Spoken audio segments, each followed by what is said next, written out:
Iran നേതാക്കൾ യുദ്ധം പേടിച്ച് എലികളെപ്പോലെ പേടിച്ച് മാളത്തിൽ ഒളിച്ചുവെന്ന അമേരിക്കയുടെ പരിഹാസത്തിന് ഇറാൻ രാഷ്ട്ര നേതാക്കൾ നൽകിയ മറുപടിയാണ് ഇന്ന് അന്താരാഷ്ട്ര തലത്തിൽ ഏറെ ചർച്ചയായിക്കൊണ്ടിരിക്കുന്നത്. ഇറാന്റെ ഭരണ നേതൃത്വം ഇറാനിയൻ ജനങ്ങൾക്കൊപ്പം പൊതുമധ്യത്തിൽ നടന്നു നീങ്ങുന്ന ചിത്രങ്ങളാണ് ഇറാനിയൻ വാർത്താ ഏജൻസികൾ പുറത്തുവിട്ടത്. അത് അമേരിക്കയെ വെല്ലുവിളിക്കുന്നതിന് തുല്യമാണ് എന്ന് അന്താരാഷ്ട്ര വിദഗ്ധർ വിലയിരുത്തുന്നു. സമാനമായി അമേരിക്കയെ വെല്ലുവിളിച്ചുകൊണ്ട് തങ്ങളുടെ ആയുധ ശേഖരത്തിന്റെ ചിത്രവും ഇറാൻ പുറത്തുവിട്ടിട്ടുണ്ട്. ബ്രഹ്മാസ്ത്രം ഇനിയും പുറത്തെടുത്തിട്ടില്ല എന്നും വൈകാതെ തന്നെ ഏറ്റവും ശക്തമായ ആയുധങ്ങൾ യുദ്ധത്തിൽ പുറത്തെടുക്കുമെന്നും ഇറാൻ വ്യക്തമാക്കിയിരിക്കുകയാണ്. ഇറാൻ സൈന്യത്തോട് കീഴടങ്ങാനും ആയുധങ്ങൾ ഉപേക്ഷിക്കാനും അമേരിക്കൻ പ്രസിഡന്റ് ഡൊണാൾഡ് ട്രംപ് ആവശ്യപ്പെട്ടതിന് പിന്നാലെയാണ് ആയുധ ശേഖരത്തിന്റെ ചിത്രങ്ങൾ ഇറാൻ പുറത്തുവിട്ടത്. അതേസമയം ഇറാനെ ലക്ഷ്യമാക്കി പുതിയ പടയെ അയക്കുകയാണ് ട്രംപ് ചെയ്തിരിക്കുന്നത്. ഇറാനിൽ കരയുദ്ധത്തിന് അമേരിക്ക തയ്യാറെടുക്കുകയാണ് എന്ന് വ്യക്തമാക്കുന്ന വാർത്തകളാണ് ഇത് സംബന്ധിച്ച് പുറത്തുവരുന്നതും. ഇറാൻ നേതാക്കൾ ഭീരുക്കളെ പോലെ മാളത്തിൽ ഒളിച്ചിരിക്കുകയായിരുന്നുവെന്നായിരുന്നു US വാർ സെക്രട്ടറി പീറ്റർ ഹെക്സത്ത് നേരത്തെ ആരോപിച്ചിരുന്നത്.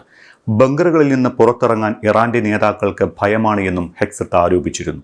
ഇതിനാണ് റമദാനിലെ അവസാനത്തെ വെള്ളിയാഴ്ച ഖുദ്സ് ദിനമായി ആചരിക്കുന്നതിന്റെ ഭാഗമായ റാലിയിൽ ജനങ്ങൾക്കൊപ്പം അണിനിരന്നുകൊണ്ട് ഇറാൻ നേതൃത്വം മറുപടി നൽകിയത്.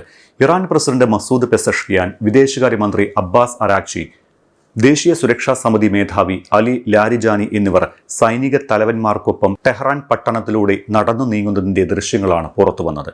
ആയിരക്കണക്കിന് ജനങ്ങൾ ഖുദ്സ് ദിനാചരണത്തിന്റെ ഭാഗമായ റാലിയിൽ അണിനിരന്നിരുന്നു. ഈ ജനങ്ങൾക്കൊപ്പം അമേരിക്കയ്ക്കും ഇസ്രായേലിനുമെതിരെ മുദ്രാവാക്യങ്ങൾ വിളിച്ചും പലസ്തീന് പിന്തുണ പ്രഖ്യാപിച്ചും പെസഷ്കിയാനും സംഘവും മാർച്ച് ചെയ്തു.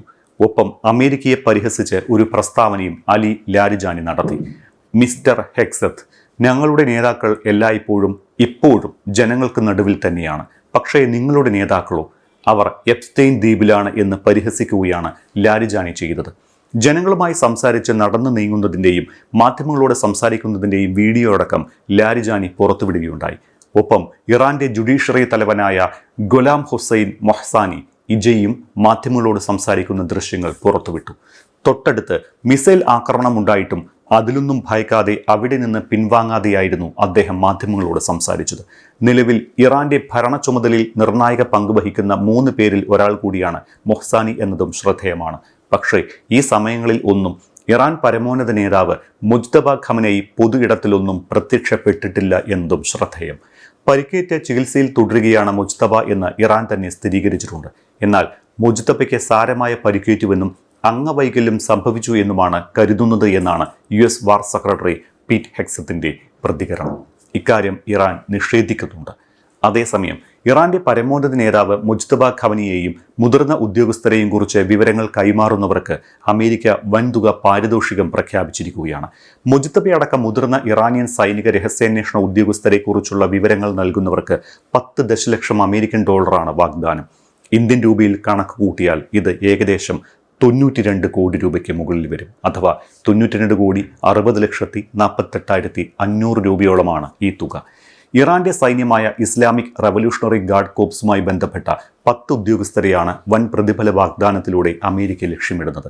മുജ്തബ ഖമനേയി, ഇറാന്റെ സുരക്ഷാ മേധാവി അലി ലാരിജാനി, ഇന്റലിജൻസ് മന്ത്രി ഇസ്മായിൽ ഖത്തീബ്, ആഭ്യന്തരമന്ത്രി എസ്കന്ദർ മൊമേനി, ഖമനേയിയുടെ ഓഫീസിലെ 2 ഉദ്യോഗസ്ഥർ എന്നിവരെ കുറിച്ചാണ് അമേരിക്ക വിവരങ്ങൾ തേടുന്നത്. പക്ഷേ അമേരിക്കയുടെ ഈ വാഗ്ദാനം വന്ന് ഏറ്റവും അടുത്ത നിമിഷം തന്നെ അലി ലാരിജാനിയും അരാക്ചിയും പെസഷ്കിയാനും അടക്കമുള്ള നേതാക്കൾ പൊതുമധ്യത്തിൽ പ്രത്യക്ഷപ്പെട്ട് ദൃശ്യങ്ങൾ മാധ്യമങ്ങളിലൂടെ പുറത്തുവിട്ടു. US സ്റ്റേറ്റ് ഡിപ്പാർട്ട്മെന്റാണ് ഇറാനി നേതൃത്വത്തിന്റെ തലയ്ക്ക് വിലയിട്ടിരിക്കുന്നത്. ലോകമെമ്പാടും ഭീകരപ്രവർത്തനങ്ങൾ ആസൂത്രണം ചെയ്യുകയും നടപ്പിലാക്കുകയും ചെയ്യുന്ന IRGCയുടെ വിവിധ വിഭാഗങ്ങളെ നയിക്കുന്നത് ഈ വ്യക്തികളാണ് എന്നാണ് US സ്റ്റേറ്റ് ഡിപ്പാർട്ട്മെന്റിന്റെ വാദം. അതേസമയം അമേരിക്കയ്ക്കും ഇസ്രായേലിനും ശക്തമായ മറുപടി നൽകുന്നതിന് അതീവ വിനാശകാരികളായ ഡ്രോണുകളുടെ വലിയ ശേഖരം തന്നെ ഇറാൻ തയ്യാറാക്കിയിട്ടുണ്ട്. സൂയിസൈഡ് നേവൽ ഡ്രോണുകളുടെ വലിയ ശേഖരം ഇന്നലെ ഇറാൻ പുറത്തിറക്കി. ഇറാനിലെ തങ്ങളുടെ ഭൂഗർഭ മിസൈൽ നഗരങ്ങളിൽ നിന്നുള്ള ദൃശ്യങ്ങളാണ് പുറത്തു വന്നിരിക്കുന്നത്. ഹോർമൂസ് കടലിടുക്ക് കടക്കുന്ന കപ്പലുകളെ തകർക്കാൻ 100 കണക്കിന് ഡ്രോൺ ബോട്ടുകളും വിന്യസിച്ചതായി ഇറാൻ പുറത്തുവിട്ട വീഡിയോയിൽ വ്യക്തമാണ്. അമേരിക്കൻ യുദ്ധക്കപ്പലുകളെ ലക്ഷ്യമിട്ട് കടലിനടിയിലൂടെ സഞ്ചരിക്കുന്ന ഇത്തരം ഡ്രോണുകൾ ആദ്യമായി യുദ്ധമുഖത്ത് ഉപയോഗിച്ചത് ആഗോളതലത്തിൽ വലിയ ആശങ്കയുണ്ടാക്കിയിട്ടുണ്ട്. അതേസമയം യുദ്ധം 14 ദിവസം പിന്നിടുമ്പോൾ ഇസ്രായേൽ സംയുക്ത സൈന്യം ഇറാനിൽ ആക്രമണം രൂക്ഷമാക്കിയിരിക്കുകയാണ്. ആക്രമണം കടുപ്പിക്കുന്നതിന്റെ ഭാഗമായി അമേരിക്കയുടെ USS ട്രിപ്പോളി എന്ന പടക്കപ്പലും ഇറാൻ തീരത്തേക്ക് പുറപ്പെട്ടതായി അറിയുന്നു. 2500-ലേറെ US സൈനികർക്കാണ് ഇറാനിലേക്ക് തിരിക്കാൻ നിർദ്ദേശം നൽകിയിരിക്കുന്നത്. ഇൻഡോ പസഫിക് കമാൻഡിലെ 31ാമത് മറൈൻ എക്സ്പെഡേഷണറി യൂണിറ്റിനാണ് ചുമതല. ഹോർമൂസിൽ പ്രതിസന്ധി കനത്തതോടെയാണ് അമേരിക്കയുടെ ഈ നീക്കമെന്ന് അറിയുന്നു. 5000-ഓളം നാവികരും നിരവധി പടക്കപ്പലുകളുമാണ് ട്രിപ്പോളിക്കൊപ്പം സാധാരണഗതിയിൽ ഉണ്ടാവുക. ഇതിൽ പകുതി പേർക്കാണ് ഇറാനിലേക്ക് പോകാൻ നിർദ്ദേശം ലഭിച്ചിട്ടുള്ളത്. F-35 lightening II, bell Boeing V-22 Ospreay വിമാനം എന്നിവയടക്കമാണ് ട്രിപ്പോളിയുടെ യൂണിറ്റിലുള്ളത്. നിരവധി പടക്കപ്പലുകളും 2 ട്രാൻസ്പോർട്ട് ഡോഗ് ഷിപ്പും യുദ്ധക്കോപ്പുകളും USS ട്രിപ്പോളി പോലുള്ള കപ്പലുകളിൽ ഉണ്ടാകും. വേണ്ടിവന്നാൽ വ്യോമാക്രമണം നടത്താനും വ്യോമതാവളത്തിന്റെ സഹായമില്ലാതെ തന്നെ ആക്രമണങ്ങൾ ഏകോപിപ്പിക്കാനുമുള്ള സൗകര്യങ്ങൾ USS ട്രിപ്പോളിയിലുണ്ട്. കപ്പലെത്തുന്നതോടെ പേർഷ്യൻ ഗൾഫിലും അറബിക്കടലിലും പരിസരങ്ങളിലും US സൈന്യത്തിന് നീക്കങ്ങൾ കൂടുതൽ എളുപ്പമാകുമെന്നാണ് കരുതുന്നത്.